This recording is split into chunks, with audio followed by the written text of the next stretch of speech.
membawakan materi dari mata kuliah Pengantar Teknologi Informasi, yang mana pada pertemuan pertama kali ini saya akan membahas mengenai konsep teknologi informasi, sejarah, dan perkembangan komputer. Oke, saya memiliki satu pertanyaan besar, yaitu apakah teknologi informasi menurut Anda? Jadi sebelum kita masuk ke materi utama dari pertemuan pertama kali ini, saya ingin tahu dulu apakah semuanya sudah mengerti apakah itu teknologi informasi, atau mungkin ada yang sudah mengerti dan mungkin juga ada yang masih belum mengerti atau masih awam.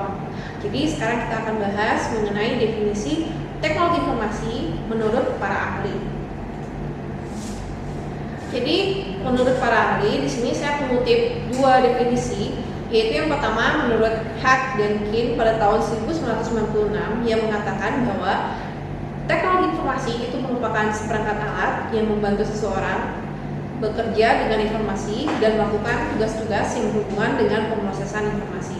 Nah, jadi di sini ada beberapa kata yang saya highlight merah. Jadi kata yang di highlight merah itu merupakan kata kunci atau keyword supaya teman-teman semua itu lebih gampang dalam mengingat suatu definisi. Jadi kalau kita ambil kata kuncinya, menurut Hack dan Kim pada tahun 1996, teknologi informasi itu adalah seperangkat alat yang membantu seseorang dalam bekerja dengan informasi dan pemrosesan informasi.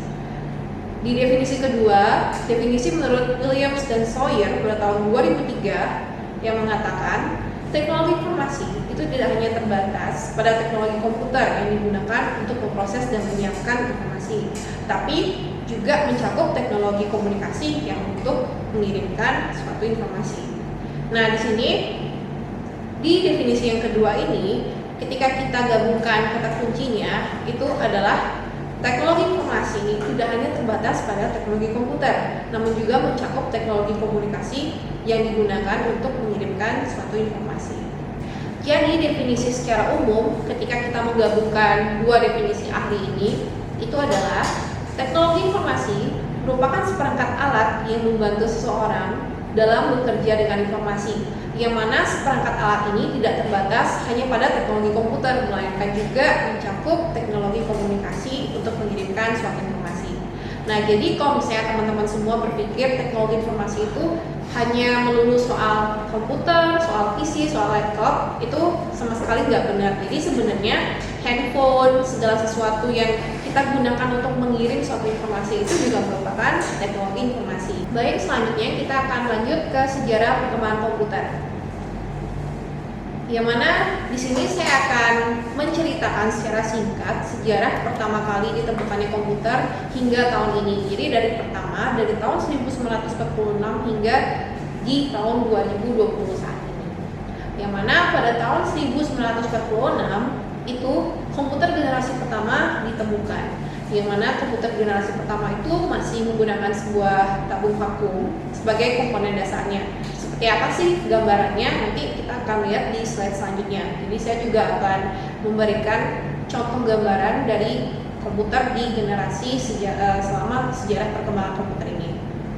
Yang mana salah satu contoh dari komputer generasi pertama adalah ENIAC atau kepanjangan dari Electronical Numerical Integrator and Computer. Kita lanjut ke komputer generasi kedua. Jadi komputer generasi kedua ditemukan pada tahun 1959, yang mana teknologi komputer generasi kedua ini itu sudah menggunakan teknologi transistor. Teknologi transistor ini menggantikan peran dari tabung vakum yang sebelumnya digunakan di komputer generasi pertama. Tentu saja dengan adanya kemajuan teknologi transistor ini, komputer generasi kedua itu lebih kecil bentuknya daripada komputer generasi pertama, dan juga komputer ini sudah banyak digunakan di beberapa instansi karena bentuknya yang sudah lebih fleksibel dibandingkan komputer yang pertama, dan juga daya listriknya itu sudah tidak terlalu besar memakan daya listrik dibandingkan dengan komputer generasi pertama. Dan di tahun 1965 itu ditemukan komputer generasi ketiga. Jadi di sini komputer generasi ketiga sudah menggunakan sebuah teknologi yang bernama Integrated Circuit atau disingkat menjadi ICS. Yang mana ICS ini menggantikan transistor sebagai komponen komputer. Kalau yang sebelumnya itu dia menggantikan tabung vakum, sekarang transistor ini digantikan oleh ICS. Dimana fakta yang ditemukan juga, komputer generasi ketiga ini merupakan komputer pertama yang mana operator itu dapat berinteraksi menggunakan keyboard dan juga monitor dengan tampilan sistem operasi. Jadi komputer ketiga ini adalah komputer pertama yang membuat seseorang itu bisa menggunakan keyboard pada zaman itu dan berinteraksi dengan sistem operasi yang ada di komputer pada saat itu. Oke, jadi di tahun 1971 itu ditemukan komputer generasi keempat, yang mana komponen dasar dari pembentuk komputer generasi keempat ini itu adalah mikroprosesor. Nah, di generasi keempat ini juga banyak sekali kemajuan pesat yang terjadi. Salah satu contohnya itu sudah diciptakannya mouse atau yang sering kita pakai biasanya sehari-hari, dan juga graphical user interface atau GUI, hingga komputer kinjing yang sering kita sebut sebagai laptop. Jadi di generasi keempat ini komputer sudah mulai banyak sekali mengalami kemajuan, dari munculnya PC, dari munculnya yang pertama itu munculnya teknologi generasi keempat dengan menggunakan mikroprosesor, lalu adanya PC, lalu ada juga laptop seperti itu. Nah, jadi hingga saat ini laptop itu masih merupakan suatu alat yang sering kita gunakan. Jadi semua orang gitu ya, hampir semua orang itu juga pasti memiliki laptop untuk membantu pekerjaan sehari-hari. Nah, itulah laptop itu merupakan salah satu contoh dari kemajuan teknologi atau kemajuan komputer yang masuk dalam perkembangan kemajuan komputer generasi keempat. Baik, selanjutnya ini adalah generasi terakhir pada sejarah perkembangan komputer hingga saat ini, yang mana ini adalah generasi kelima. Generasi kelima itu identik disebut sebagai komputer generasi masa depan. Jadi kenapa disebut sebagai komputer generasi masa depan? Karena memang teknologi komputer pada generasi kelima ini masih dalam tahap pengembangan. Nah, jadi salah satu juga ciri dari generasi kelima ini, komputer kelima ini itu dengan munculnya artificial intelligence. Mungkin teman-teman semua ada yang sudah sering mendengar dan sudah tahu apa sih itu artificial intelligence atau kecerdasan buatan bahasa Indonesianya, dan ada juga pasti yang masih awam atau masih belum terlalu mengerti apa sih artificial intelligence itu. Oke, jadi artificial intelligence itu adalah sistem kecerdasan buatan yang mana komputer sengaja dirancang untuk dapat melakukan apa yang manusia lakukan. Jadi dia juga dapat berinteraksi dengan manusia sebagaimana kita berinteraksi dengan sesama makhluk hidup gitu.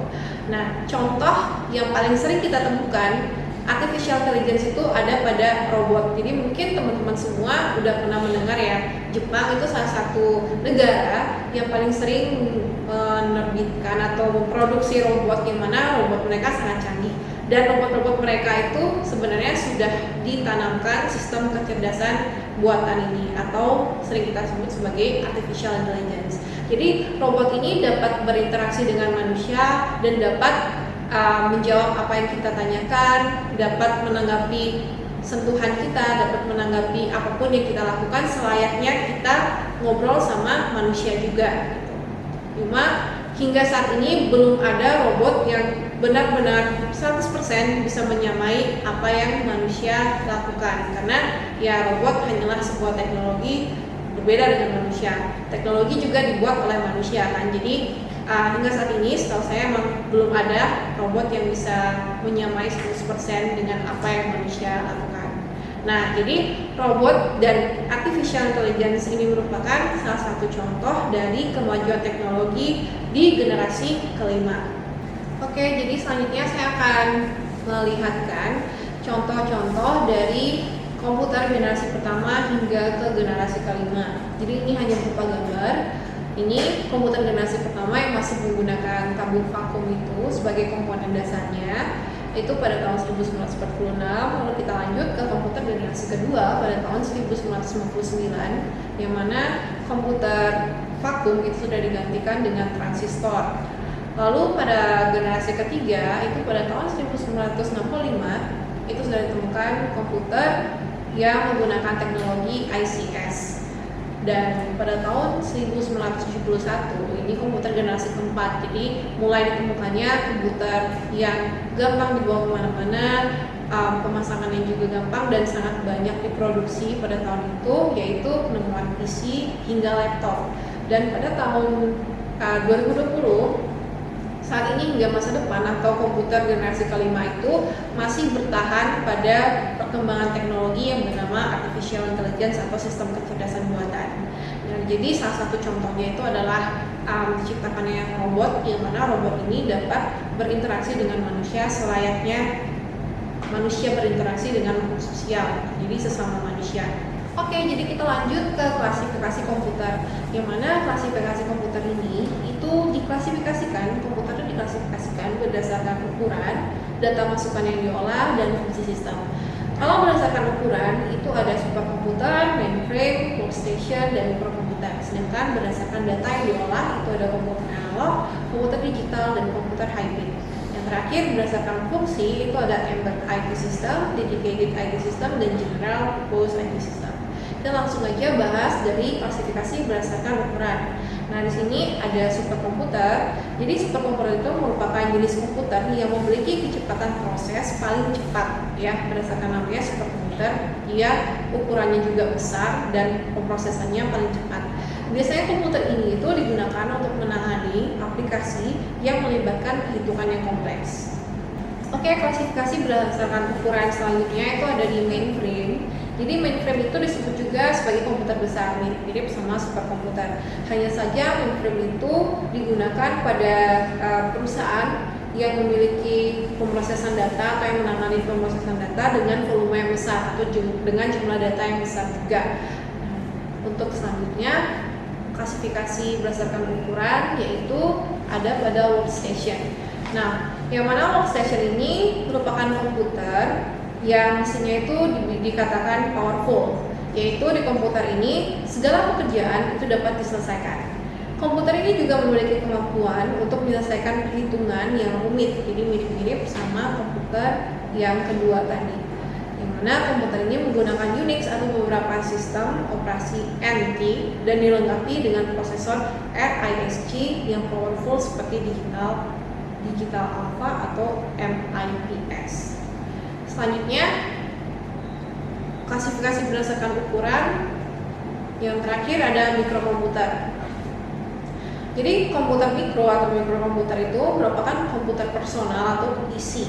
Nah, biasanya PC itu kan berupa desktop, yaitu komputer yang sering digunakan di tempat kerja atau tempat belajar. Dengan perkembangan teknologi hardware, PC saat ini sudah berubah menjadi semakin kecil, seperti contohnya notebook, laptop, seperti itu. Dan bahkan saat ini telah terdapat PC tablet dan personal data assistant atau PDA atau pocket PC yang biasa digunakan ketika seseorang itu membutuhkan pemrosesan data. Ketika seseorang membutuhkan pemrosesan data seperti PC, namun bentuknya lebih simpel dan bisa dibawa kemana-mana. Oke, jadi klasifikasi selanjutnya itu adalah klasifikasi berdasarkan inputan. Yang mana di sini ada 3 jenis komputer, yaitu ada komputer analog, komputer digital, dan komputer hybrid. Komputer analog itu adalah komputer yang digunakan untuk mengolah data yang sifatnya berkelanjutan, bukan berupa data angka atau data huruf, melainkan dalam bentuk fisik seperti arus listrik, temperatur, tekanan, kecepatan, dan lain-lain. Nah, jadi hasil keluaran dari komputer analog ini itu berupa pengaturan atau kontrol dari sebuah mesin. Nah, yang kedua itu ada komputer digital, yang mana komputer digital ini biasanya digunakan dalam mengolah data dalam bentuk angka atau huruf. Jadi jenis komputer digital ini digunakan untuk aplikasi bisnis dan teknik biasanya. Contohnya itu ada laptop dan notebook yang mana yang sering kita gunakan sehari-hari. Keunggulan dari komputer ini yaitu tingkat ketepatannya tinggi dibandingkan dengan komputer analog dan juga dapat menyimpan data yang dapat dikoreksi sebelumnya, seperti itu. Output yang dihasilkan juga dari komputer digital ini dapat berupa huruf, angka, grafis, atau gambar seperti yang kita gunakan sehari-hari, laptop yang kita gunakan sehari-hari. Oke, jadi komputer terakhir itu ada komputer hybrid. Nah, jadi komputer hybrid ini merupakan kombinasi antara komputer analog dan komputer digital. Jadi komputer hybrid itu diciptakan karena biasanya itu diperlukan sebuah komputer yang lebih cepat dari komputer digital, itu lebih cepat pemrosesannya, namun hasilnya itu harus akurat dan lebih akurat daripada komputer analog, makanya muncul komputer hybrid. Biasanya perusahaan-perusahaan yang memang memerlukan komputer ini tuh memang diuntukkan untuk perusahaan yang memiliki suatu aplikasi khusus di dalamnya itu.